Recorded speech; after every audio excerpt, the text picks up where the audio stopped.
How's it going, everybody? You enjoying the quiet respite of the offseason from New York Jets football? I hope you are. Hope you're getting some time to relax. The Knicks are doing things. There are things going on out there, of course. Things to get you all fired up, but nothing quite like the Jets. We are in the period, man. It's like a breath. Can you catch your breath? Can you catch your breasts? What do we call those? Freudian slips, maybe? Catch your breasts. Can you catch a breath here just for a moment? But I'll tell you, man, we got a lot to be excited for. And I, for one, am becoming increasingly excited about this 2024 Jets season. Recently, the owner of my company called me. And he said, we were chit-chatting about business stuff, and he said, so, what's up with your Jets? What's going on? How do you feel? And I said, I'm going to say it. He said, say what? And I said, this is our year. This is our year, man. I just know it. I can feel it in my bones. He goes, that sounds really familiar. You may have said that to me last year. I said, yeah. I think that's exactly what I said to you last year, actually. And it's funny because I've said it many years throughout my life, many, many, many times. I felt it. Not like this, though. I feel like we have something here. Don't you feel like we have something? And we're going to talk about just that. The roster that the New York Jets currently possess just might be the best roster that I've seen on the New York Jets. Now, we don't know what the hell that's going to look like. We don't know what's going to happen. We got all sorts of fogies floating around. We got injury concerns and all that. But we're going to look at it from the vantage point of health. Okay? We're going to assume that the guys that we have are going to be healthy. And why shouldn't we? Why shouldn't we do that? Nobody's playing football right now, so why not? So we'll do that today. We'll talk about the schedule, correlate that with the roster to see just what the hell's going on here. We have some quotes from the NFL executives, from the schedulers, the planning department. They have some thoughts too. And we'll talk about that. Guys, I am Green Bean. Welcome to episode 161 of Green Bean's Jets Pod. Let's focus this bad boy right on some predictive measures. That's what we're going to do these days. We're going to predict. We're going to make some predictions. And we're going to make this comparison, man. What does this roster look like when compared to other rosters that the Jets have had? Now, I'm a firm believer that, look, I didn't get to watch 1968, 69. I didn't watch that stuff. I didn't start watching the Jets until very recently, 1982, 1981, really. And then 82 was like the season I was really watching, the 83 Mud Bowl and all that jazz. But since then, we've had some good teams, man, and teams that I've really been excited about, and then players I've really been excited about. But this particular group, I think, rates favorably with any of them. I will maintain that the 2009, 2010 Jets, there are pros and cons of both. For example, we had Thomas Jones in 2009. He got 1,400 yards. We let him go. He went to the Chiefs, and then we replaced him with LaDainian Tomlinson. Really, we had Sean Green in the draft, so we had Thomas Jones and Sean Green.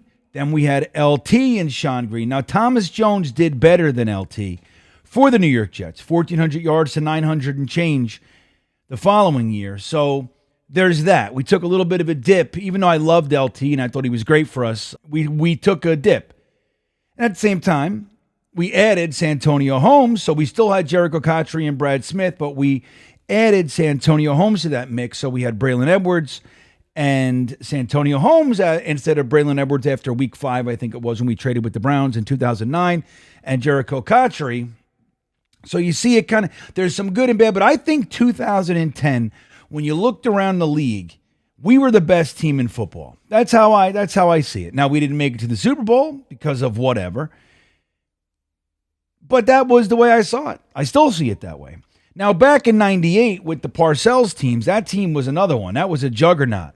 We had Corbett and Keyshawn out there wide with Curtis Martin at running back, right? So, it's like, there are always going to be pros and cons, but I think the real strength of the 1998 team was Bill Parcells and the rest of that staff. Bill Belichick was our defensive coordinator. Ron Earhart was our offensive coordinator. Charlie Weiss was the offensive coordinator. Earhart was a quarterback's coach. And you had guys like Carthon and Romeo Crennel. They were all here. That was a serious staff, man. So I think that's really what separated the 1998 team. Yes, they were good. We had good players, Mo Lewis and some others, obviously Curtis Martin, like I mentioned. But when you looked at 2010, I think the roster may have been better. So we'll take a look. We'll take a look at this roster. Again, assuming they're healthy, damn it, because that's what I want to do. I don't want to talk about the injuries. They're probably going to come out of my mouth once or twice. But I don't want to talk about that. We don't know what's going to happen. And the chances are everybody stays healthy for 17 games. And why not believe that? That's the way I see it. So let's start, though, by looking at this damn schedule. The schedule is interesting. Now, we've spoken about, a lot about the difficulty starting in San Francisco on Monday night. Second year in a row, Monday Night Football. We know what happened last time. Even though we won the game, we lost the quarterback, and that was set the tone for the entire season. And we managed 7 wins in some exciting football, but by and large, it was a big fat disappointment. And starting again that way, a little trauma. A little trauma. It rubs me. It makes me feel a little bit weird. I don't love it. So this year, we start that way. We start on Monday night. We know we play 3 games in the first 10 days of the season, which is kind of crazy to think about, right? 3 games in 10 days, 2 of them away, 2 of them on short weeks, or 3 on short weeks, I guess. Yeah. So it's kind of a setup, a little bit. It's like, you want to talk about making it difficult. As difficult as you possibly can make it. I mean, the only thing would be like, the Niners, the Chiefs, the Ravens, like that. Okay, that's different. But seriously, this is not necessarily best case scenario. You would really love to just start the season, get your opportunity to get the ducks all in a row, get your wheels turning, and get everything moving in the same direction. We're not going to get that chance. We're going right into Orchard Park Candlestick Park. Or 3Com, whatever the hell it's called now. We're going out there to the West Coast trip to play one of the Super Bowl teams in the first game in front of the world. Now, here's the other interesting thing that nobody's really talking about. Did you know that the Jets have 7 standalone games right now, 6 primetime, 1 in London, plus we have the flex game at the end of the season with the Miami Dolphins, the TBD that you see there, week 18. Technically speaking, that can be a 1 o'clock. It could be a 4 o'clock, but it also could be a primetime game. So we might have 8 standalone games, 7 primetime, and then London. But listen to this. Even without that Miami game becoming primetime, the Jets now have the most standalone games in NFL history since the 1970 merger. Can you believe that? Did you know? So when you're feeling like, this seems a little bit much.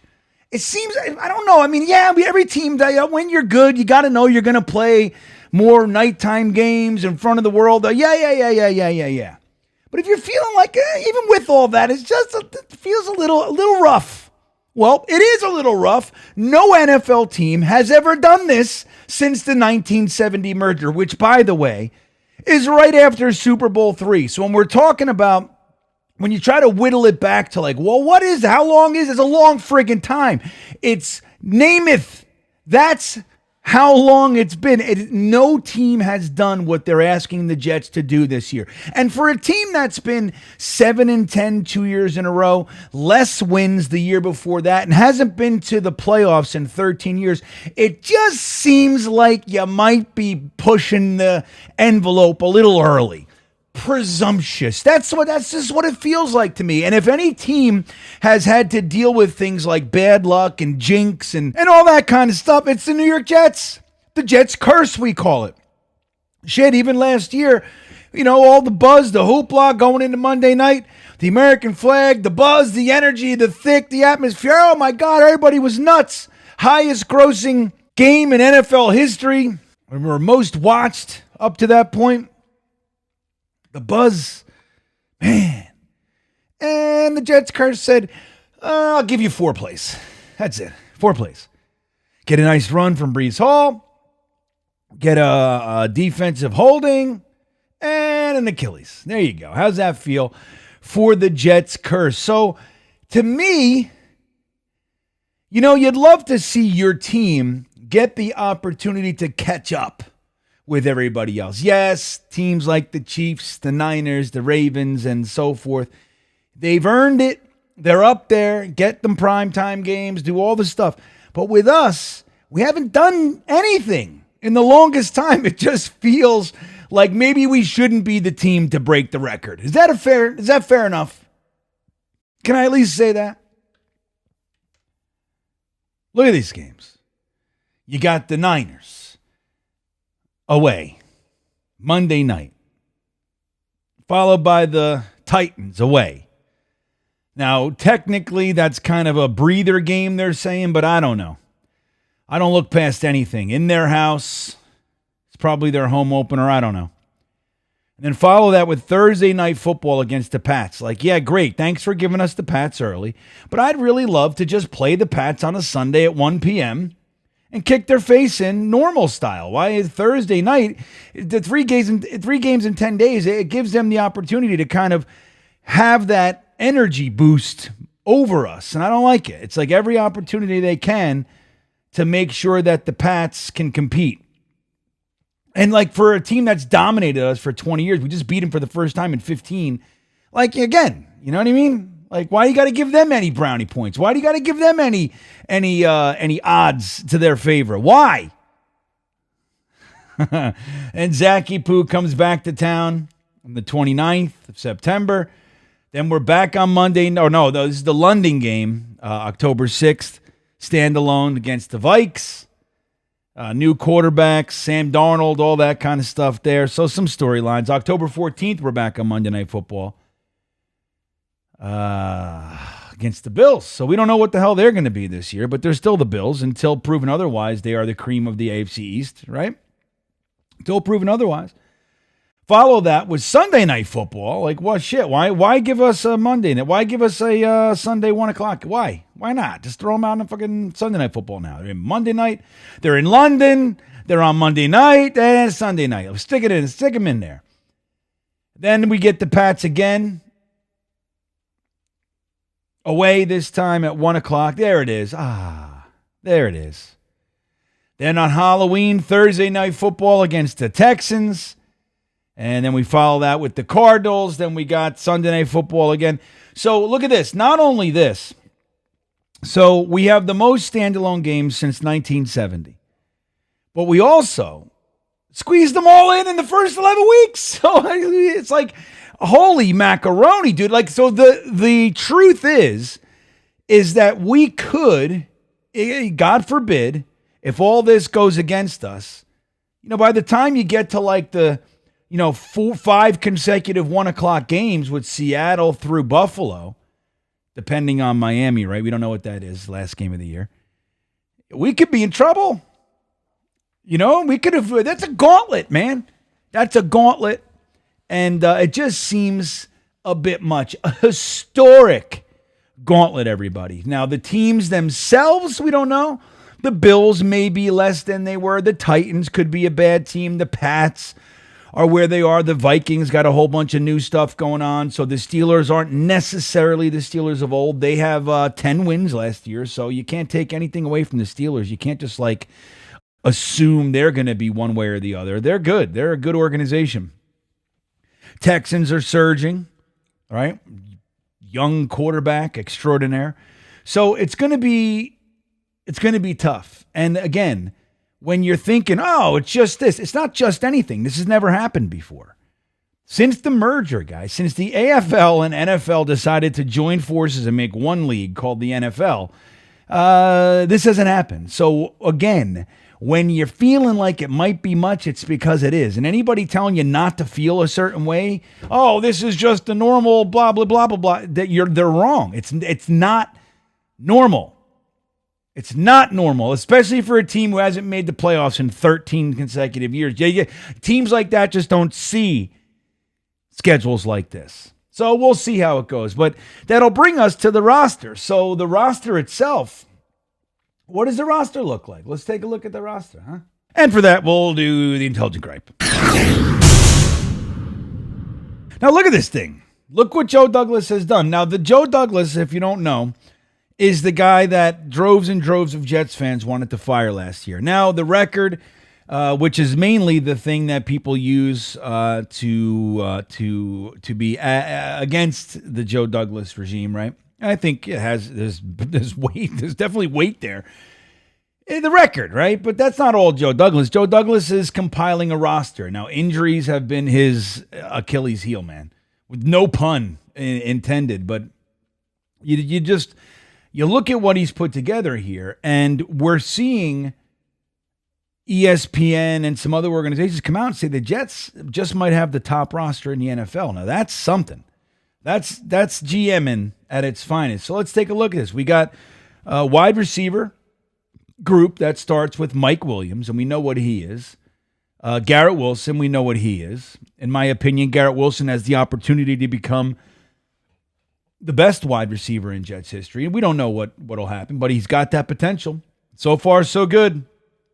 Malachi Corley's our top wide receiver pick this year. We all love him. We're excited about him. But let's take a look at the revamped offensive line. You got Hall of Fame level Tyron Smith, followed by John Simpson, bringing the attitude here. Joe Tippmann going into his second year. He had a fantastic rookie year showing. We're very excited about him, I think, for the most part. AVT, all-pro level talent guy, going into his third or fourth year now. Morgan Moses comes back. He's a stud. You follow that with the tight end room, Conklin, Ruckert, Yeboah, Kuntz, as strong as we've had in this Jets organization. Aaron Rodgers, you ever heard? So there's a guy, a quarterback. Comes right to town as the best quarterback in Jets history. He played 4 snaps for us, but if he plays all year, shit, that's the guy. Breece Hall is another one with potential to be among the elites of Jets running backs in history. You got names like John Riggins, Boozer, Snell, Curtis Martin, Chris Ivory, right? You got names like that. Thomas Jones, LaDainian Tomlinson. Breece Hall going into his third year has got all the potential in the world. And look, Izzy's behind him, and then you have guys like the 2 rooks, Braylon Allen and Isaiah Davis, I think are going to be fantastic. So, that's about the best offensive roster we've seen here since 2015. So 9 years of complete nothingness on the offense. It's pretty damn good. Now let's look at the defense. You got Jermaine Johnson, first-round pick, defensive end. You got Javon Kinlaw, first-round pick. Quinnen Williams, first-round pick. Hassan Reddick, first-round pick. Quincy Williams was a third-round pick, but All-Pro last year. C.J. Mosley's been to the All-Pro. It's not the right way to say it. Has been an All-Pro. Sauce Gardner, All-Pro. Chuck Clark, a longtime Iron Man type of a guy from the Ravens. Didn't play for us last year. We know why. Injured, lost for the year. Tony Adams, undrafted free agent. Safety still remains a big question mark for the Jets. But DJ Reed is a stud. He's routinely mentioned in the top 10 cornerbacks in the NFL. So he and Sauce together make the duo of duos in the NFL. And then you add Michael Carter II to that. He's a Pro Bowl level nickel cornerback. So it's like, I mean, this roster is banging, as the kids say. It's fire. Fire! That's what it is. I mean, again, we're talking about the safety position being really our weakest link on paper. And you got Ashton Davis, who's still there, had himself an exciting year last year. He's back. Jarek Bernard-Converse, we don't know what he is. Jalen Key, a rookie, Mr. Irrelevant out of Alabama, brought him in here. So we have some guys that could, who knows, any of them could pop out and be fantastic. Victor Green was an undrafted free agent safety who was amazing for us for a long time, strong safety. So he was something else. So you just never know. Now, the Thomas Morstead, great punter. Zerline, great place kicker. Thomas Hennessy, arguably the best long snapper in the NFL, right? So here we are. You know what I mean? We got a roster there, everybody. Now, when you look at that roster, you can understand why the NFL would want to put that batch of stars up front. You know, look, Aaron Rodgers, Garrett Wilson, Breece Hall, Sauce Gardner, Quinnen Williams. I mean, these are big-time stars. All pros. Look at these guys. Pro Bowls, all pros, all over the place. We're not used to that. We're not used to that. Rookies of the year. They're all in there. So let's take, is it the best? And I like I said, I'm going to use 2010 as the roster to compare to. You can make a case for 1998. You probably could argue 2015. You can definitely go back into the 80s with Wesley Walker and Freeman McNeil and Johnny Hector. Obviously, the sack exchange, right? You can make that case. But I'm going to use 2010. And let's just straight up compare. So we got Mark Sanchez to Aaron Rodgers. I don't think there's a conversation there. Right? I just don't see it. Mark Sanchez, okay at times. Definitely better than Sam and Zachy. So there's that. But he's not Aaron Rodgers. LaDainian Tomlinson.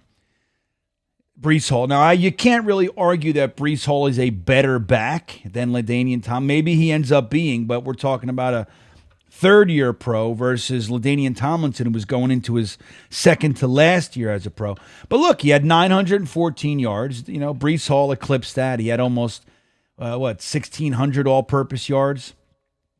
And, he had 1,200. So there's, you could, again, I'd say the youth of Breece Hall and what he's bringing, the excitement, you could make a case, but I'll go with LT. Tony Richardson, one of the best fullbacks ever. We still have Bawden. There's no comparison there, but I don't think fullback's going to be on the team. So you go down to Sean Green versus Izzy, Braylon Allen, and Isaiah Davis. Again, it's a tough one. We'll stick with Breece Hall versus LT. I think the nod's got to go to LT for now, but if I had to pick one, Breece Hall, third year, LT, ninth year, 10th year, whatever it was, I might take Breece Hall. As a matter of fact, I think I will. So Braylon Edwards being the top receiver that year versus Garrett Wilson. Now, who you taking? I'm going to take G-Dubs all day over. I loved Braylon Edwards.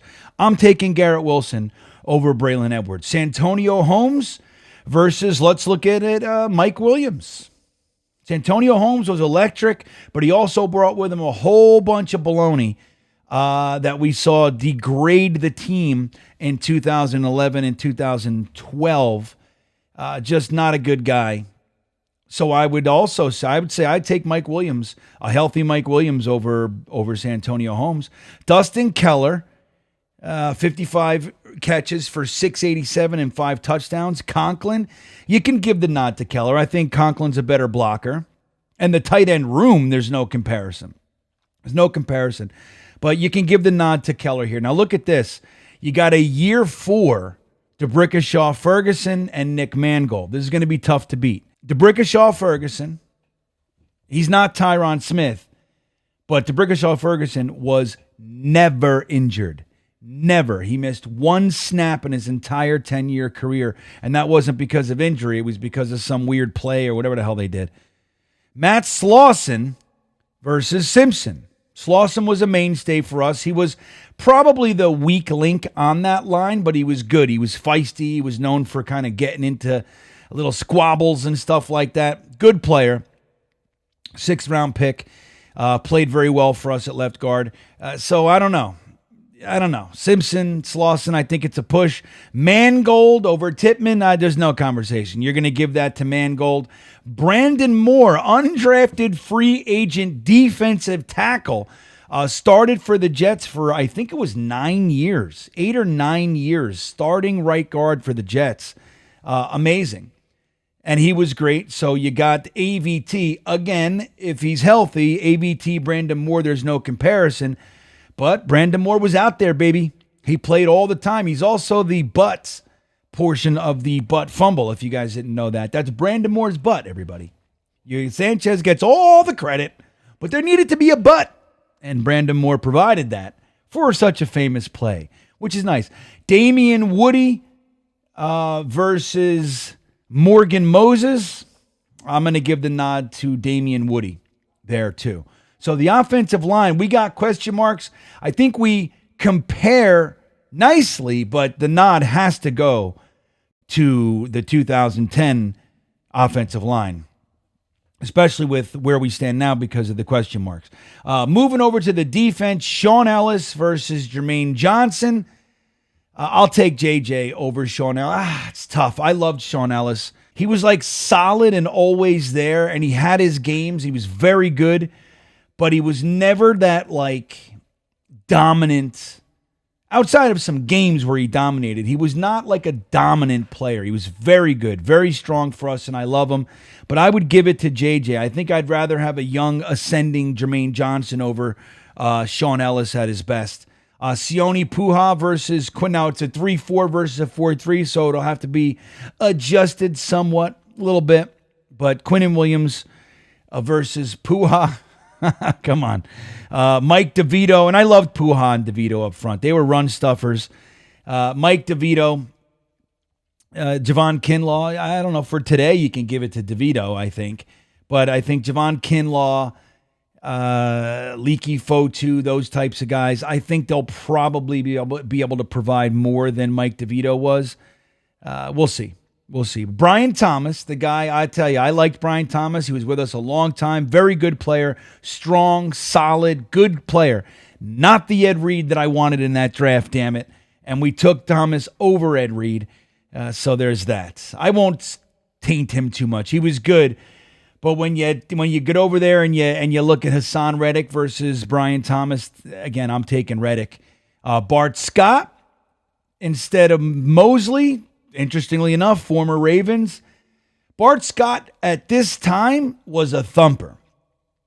But I think C.J. Mosley's a better all-around player. Now, if it's the Bart Scott of that year versus the C.J. Mosley of this year, I may choose Bart Scott over C.J. Mosley. I might. But I think C.J. Mosley's clearly the better player. David Harris, Quincy Williams. Now, David Harris, as much as we love him, has never been an all-pro. Again, that's not to say that he didn't deserve it or what have you, but I liked David Harris. I'll give the nod to David Harris over Quincy. Calvin Pace, again, they had the extra linebacker out there. Sherwood, you're going to give it to Calvin Pace. He was good. He was good. Calvin Pace was another one. Never like a dominant, Lawrence Taylor type outside linebacker, but he wasn't Mo Lewis, but he was damn good. And so you got to give it to Calvin Pace. Darrelle Revis, Sauce Gardner. I mean, look, we love Saucy Sauce, and he might prove to be everything that Darrelle Revis was. But Darrelle Revis is in the Hall of Fame. Darrelle Revis had the greatest cornerback season of all time and was amazing for us. So you got to give that to Darrelle Revis. Cromartie over Reed. Cromartie back then, he didn't like to tackle, but that's a toughie. Let's say it's a push. Cromartie, Reed, they're a push because Reed's just as good, I think. But Cromartie was something else. Jim Leonard, Little tiny fella, probably shouldn't have been on the field by many people's estimations, but boy could he play, super smart and cerebral, and had a knack for finding the ball, throw his body around there. So Jim Leonard over Tony Adams all day, every day. Brodney Poole, Chuck Clark. Chuck Clark's a question mark, so we don't know. Poole was decent for us. I don't know. That's a tough one. That one's in the air. That one's a question mark because Brodney Poole wasn't great. And Chuck Clark, if he plays, can add a lot of sure tackling to what we're trying to do here. That was one of our issues last year with Whitehead, but I don't know.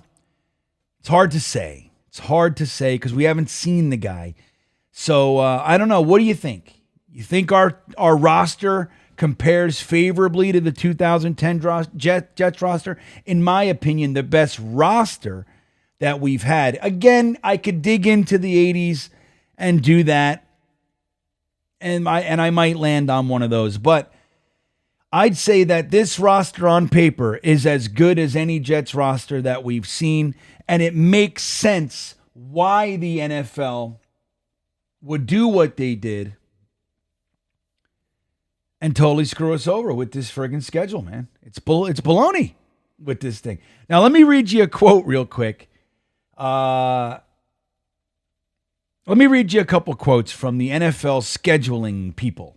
All right, so, yeah, this is Mike North. I got this from a Rich Cimini article on ESPN. So this is an interview with Mike North, the NFL's vice president of broadcast planning. All right, so this is what he said. Yes, it's an awful lot of primetime games early in the season, but obviously I feel like the Jets kind of owe us one. What? What do we owe you? This is the shit. This is what he said. The Jets owe us one? What could we possibly owe you? The fact that you had to apologize to us twice about game-changing roughing the passer calls that shouldn't have been called? Is that why we owe you? Because you apologize after we lost? Do we owe you for you guys allowing Jermaine Johnson to be held so egregiously that I've never seen anything like it? So Mahomes could scamper for 31 yards or whatever the hell it was and get a first down in front of the Swifties' first game? Is that why we owe you? Do we owe you because you decided to throw the flag after the interception, which would have turned that game around against Kansas City? Is that why? Tell me which reason we owe you. Is it because you took a 7-10 team and put them on 6 friggin' primetime games and we had an injury and it didn't work out for you, so we owe you? Maybe this is what we're talking about. Maybe this is what I mean when I say you're being presumptuous. How about the Jets do some shit before you give us the hardest schedule since the merger? We owe you. So here, he elaborates a little more for you. If you want to know what that means, that we owe them. Here's what he means. We owe them. Okay. Oh, you just mean we owe you money. Okay. When we had this conversation a year ago, we were, all of us, all in on the Jets. And for that guy on the Jets, we're in on the Jets, but that guy, they're in on Aaron Rodgers. That's what they were in on. And for that guy, the last 4 plays was disheartening for many of us, North said. For many of us. Disheartening for many of us. I feel like we could run it back, and certainly our broadcast partners, when they came to us early in the process talking about what the storylines they want to focus on early in the season, obviously Aaron Rodgers' return was a key one for everybody. Yeah. You see? Now, we're not naive enough to not already know that it's all about money. It's not what I'm saying. It's not what I'm saying at all. Okay? They're going to make their money. They're going to make their money, and they're going to make their money on us, and we know that already. And if you want to really make money on the Jets, how about you let us get started so we can actually be relevant at the end of the year? Now, he actually talks about that. One more little quote. He says, hopefully he stays healthy and hopefully they're relevant when talking about the potential flex game at the end of the season. So that would give us 8.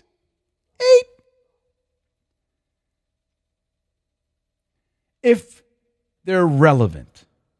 Well, setting us up this way, Mr. North, this isn't the way to guarantee relevant, but they don't care. It's about the snatch and grab, man. If they can make their bunch of money off the Jets before we are no longer relevant, then hey, great, good for us. 7 standalone games in the first 11 weeks, 3 games in the first 10 games, 10 days. It's freaking crazy. We owe them. We owe the NFL. So I didn't realize. You're right, Mr. North. We owe you. We owe the NFL. You fucking believe this stuff? I can't. I just can't. Let me know what you think about this one, guys. I'm up to my ears with these guys, with this whole NFL thing. It's we're not going to get any breaks. You got to go out there and you want to get breaks, you got to just start breaking people's faces. That's just the way it goes. The good news is Joe Douglas has accumulated a team that looks like they have the potential to do just that. Braylon Allen, Isaiah Davis, Malachi Corley, Simpson, on top of the nasty bastards that we already have, Tyron Smith. Let's go out there, Breece Hall, and punch them square in the mouth and leave everybody a bloody mess on the dirt and turf on their way to the Super Bowl. Let me know what you think about this roster compared to other Jets rosters, and let me know what you think about the news that this is the only time since the merger that a team has had a schedule like that, especially front-loaded like it is. It's one thing to have 6 or 7 prime times and spread them out but for the first 11 weeks, that means 8 weeks of the season. That's not even thought of. All in the first 11. That's madness to me. Let me know what you think. Guys, have a great week. It's been good hanging with you by myself. And I'll see you next time. And as always, go Jets.